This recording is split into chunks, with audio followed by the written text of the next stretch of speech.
नमस्कार। आज मैं एक्सप्लेन करूंगा हॉलीवुड की बेहतरीन वैम्पायर मूवी।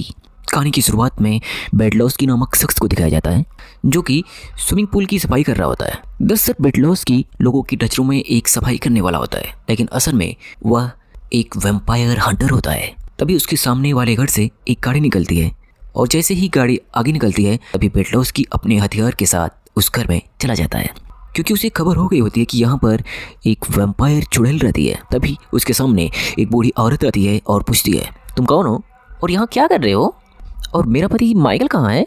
लेकिन यह सुनकर बेडलॉस्की बिना कुछ बोले उसके ऊपर फायर कर देता है, जिससे वह दूर जाकर गिरती है। लेकिन कुछ ही सेकंड में वह फिर से जिंदा हो जाती है और अपने असली वैम्पायर के रूप में आ जाती है और बोलती है, तुम जग गए, अब मैं तुम्हें नहीं छोड़ूंगी। वह जेब्लोस्की को उठाकर दूर फेंक देती है और उसके ऊपर जोरदार हमला करती है। अब जेब्लोस्की और उस वैम्पायर के बीच बहुत ही जोरदार फाइट होती है, जिसमें जेब्लोस्की घायल भी हो जाता है, शीशी को निकालता है और वहीं पर फेंकता है। लेकिन तभी उसके पीछे वो वैम्पायर हाथ रखती है और जैसे ही उसे पकड़कर मारने ही वाली होती है तभी वह अपने चाकू से उसकी गर्दन को उड़ा देता है। लेकिन तभी उसके पीछे से एक और वैम्पायर उसके ऊपर हमला करने ही वाला होता है, लेकिन वह जेब्लोस्की के बिछाए गए जाल में फंस जाता है। जैसे जेब्लोस्की वहां पर पहले ही चांदी का एक पतला तार लगा चुका होता है और उसी तार से उसका सर कटकर दो टुकड़ों में अलग हो जाता है। अब इन दोनों के दांत निकालकर जेब्लोस्की यहाँ से निकलता है। दरअसल इन वैम्पायर्स के दांतों की कीमत लाखों में होती है और जितना पुराना वैम्पायर उतने महंगे उसके दांत होते हैं। कहानी की अगले सिरे में ऑड्री, जो कि वैम्पायरों की सरदार होती है और वही इस शहर के अधिकतर लोगों को वैम्पायर बनाई होती है, वह एक और वैम्पायर को यह कहकर दफना रही होती है कि तुम कुछ दिनों बाद यहाँ से बाहर निकलोगे तो देखोगे कि दुनिया कितनी बदल चुकी है। दूसरी तरफ जेब्लोस्की अपनी बेटी को रिसीव करने स्कूल पहुँचता है। दरअसल उसकी बेटी उसी का इंतजार कर रही होती है और वह अपनी बेटी को लेकर अपने पत्नी के घर जाता है। दरअसल जेब्लोस्की और उसकी वाइफ अलग अलग रहते हैं और वहाँ जाने पर उसे पता चलता है कि उसकी वाइफ अब वह घर बेचना चाहती है और अपने मॉम के पास जाना चाहती है। जिस पर जेब्लोस्की पूछता है, आखिर ऐसा क्यों कर रही हो तुम।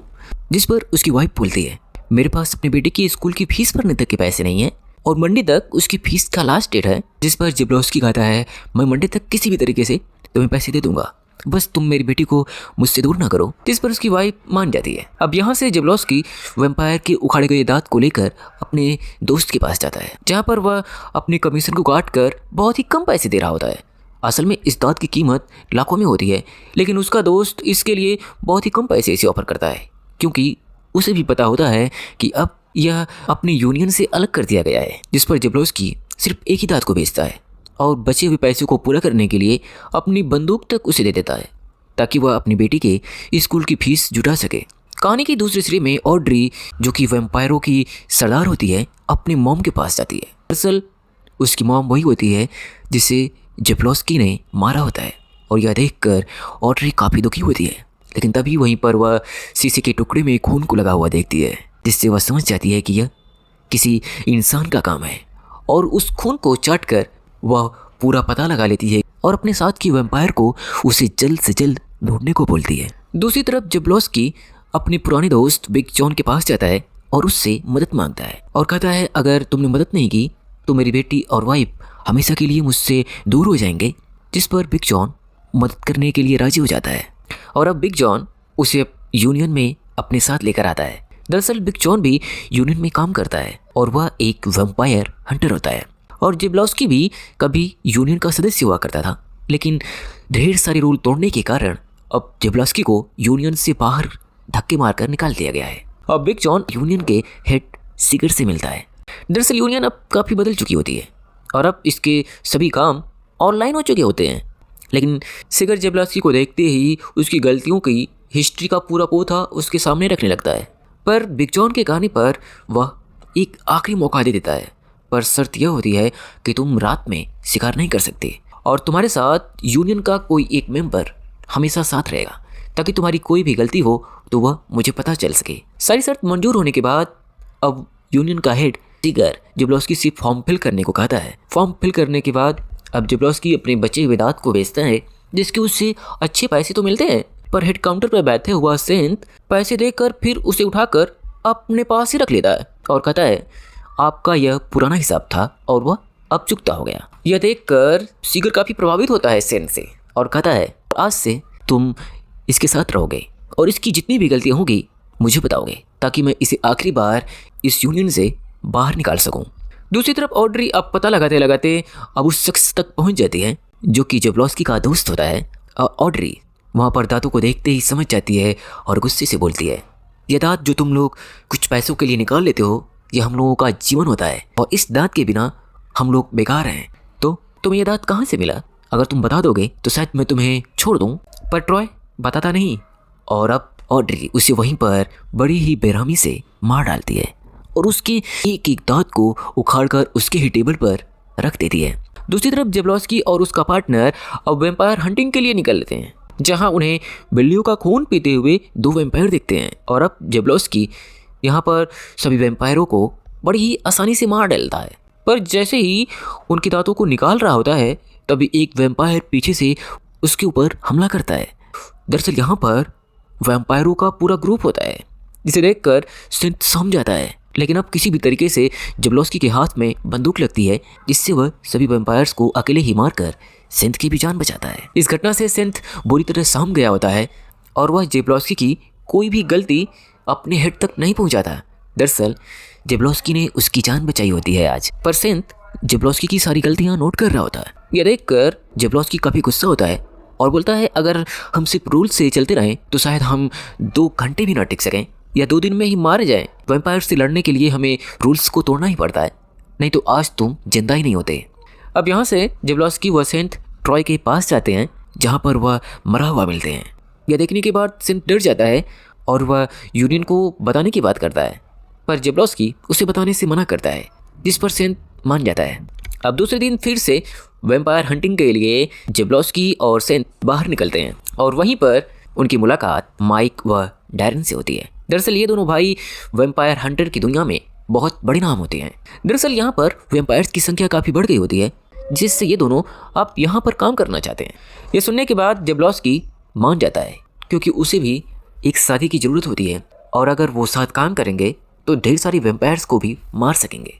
और अब सभी एक साथ अपने अपने इक्विपमेंट पहनते हैं और पास के ही एक बंगलों में, जहाँ पर उन्हें ढेर सारे वैम्पायर्स होने की सूचना उन्हें पहले ही मिल चुकी होती है, वह वहाँ पर पहुँचते, जहाँ पर सभी वैम्पायर्स पार्टी और वीडियो गेम खेल रहे होते हैं। और वहीं पर चारों तरफ से माइक, डैरन, सिंथ व जेब्लॉस्की हमला कर देते हैं।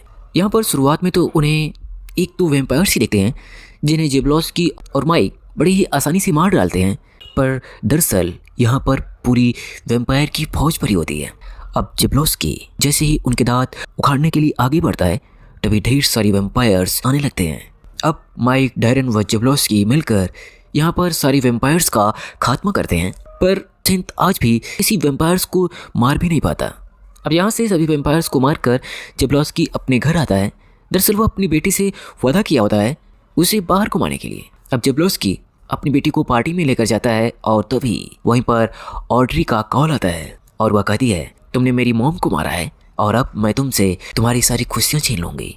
ये सुनते ही जेब्लॉस्की समझ जाता है कि यहाँ पर वैम्पायर जरूर हैं और वह वहाँ से अपनी बेटी को तुरंत ही अपने कार में बैठाकर उसके कान पर एक हेडफोन लगा देता है, ताकि उसे कोई भी शोर सुनाई ना दे। लेकिन तभी उसे अपने पीछे एक वैम्पायर होने का शक होता है और उसे जेब्लॉस्की एक ही झटके में मार डालता है और वहाँ से अपनी कार लेकर काफ़ी तेज़ी से आगे निकलता है। लेकिन अब उसके पीछे ढेर सारे वैम्पायर्स पड़ जाते हैं, पर यहाँ पर जेब्लॉस्की बड़ी ही मुश्किल से किसी तरीके से सभी को मारते हुए एक सकरे रास्ते से आगे आता है, अपनी बेटी को बचाकर भागता है और अपनी वाइफ को कॉल पर ही बता देता है कि वह खतरे में है और यहाँ से जल्द भागना है। ढेर सारे वैम्पायर्स को मारकर अब वह अपने घर पहुँचता है, लेकिन उसे पता नहीं होता है ऑड्री उसका वेट कर रही है। और जैसे ही वह घर में पहुंचता है, सारे वैम्पायर्स उसे पकड़ लेते हैं और यहीं पर उसकी बेटी व उसकी वाइफ को उसकी असलियत का पता चलता है और जेब्लॉस्की बताता है कि वह एक वैम्पायर हंटर है।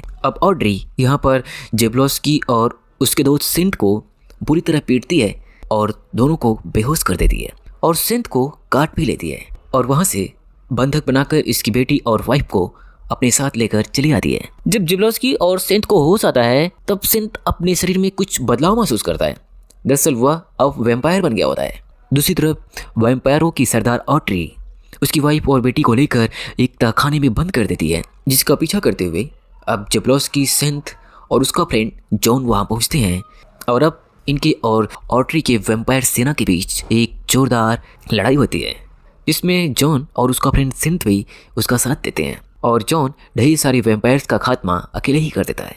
पर जेब्लोस्की का फ्रेंड उसका खात्मा करते हुए आगे बढ़ ही रहे होते हैं, तभी पीछे से एक वैम्पायर जॉन को काट लेता है और काटने के बाद जॉन लड़ता रहता है और जेब्लोस्की को उसकी बेटी तक जाने को कहता है। हालांकि जॉन यहाँ बुरी तरह से घायल हो चुका होता है और उसकी बंदूक की सारी गोलियां भी खत्म हो चुकी होती है।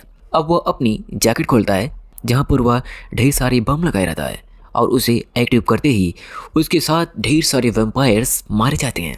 और अब जेब्लोस्की फाइनली ऑड्री के पास पहुंचता है जहां पर वह उसकी वाइफ को वैम्पायर बनाने वाली होती है, लेकिन जेब्लोस्की को देखते ही गुस्से से उसकी वाइफ को सीढ़ियों पर फेंक देती है और यह देखते ही जेब्लोस्की उसके ऊपर तुरंत गोली चलाता है। पर गोली लगते ही ऑड्री को और भी गुस्सा आता है और वह जेब्लोस्की को बुरी तरह पीटती है, क्योंकि जेब्लोस्की उसके सामने बिल्कुल लाचार होता है और ऑड्री बहुत ही फुर्तीली होती है।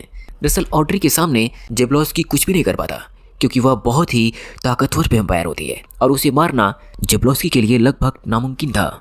और अब मारते मारते वह जेब्लोस्की को काटने ही वाली होती है, तभी उसकी वाइफ पीछे से ऑड्री की पीठ में खंजर घोंप देती है, जिस पर ऑड्री को दर्द तो होता है पर वह मरती नहीं, क्योंकि वह बहुत ही ताकतवर वैम्पायर होती है और उसे मारना किसी के बस की बात नहीं थी। और वह उसकी वाइफ को उठाकर काफी दूर फेंक देती है और गुस्से से बड़ी ही तेजी से जेब्लोस्की की तरफ बढ़ती है, लेकिन तभी जेब्लोस्की के पतले तेज धार वाले उस चांदी के तार से उसका सिर कटकर 2 टुकड़ों में अलग हो जाता है और यहीं पर ऑड्री मारी जाती है। हालांकि इस घटना का जांच करते करते सिगर, जो कि यूनियन का हेड होता है, वह भी वहां पहुंच जाता है और कहता है, तुम्हें रात के समय वैम्पायर्स हंटिंग का लाइसेंस किसने दिया? और सिंथ को भी काफी गुस्सा करता है और कहता है, तुमने मुझे एक बार भी नहीं बताया। और दूसरी तरफ जॉन को दिखाया जाता है जो कि एक गटर से बाहर निकल रहा होता है। दरअसल उस बम के धमाके के बाद भी अब जॉन बच चुका होता है और कहता है, वैम्पायर्स को मारना काफी टेढ़ी खीर है और ये कभी खत्म नहीं होंगे और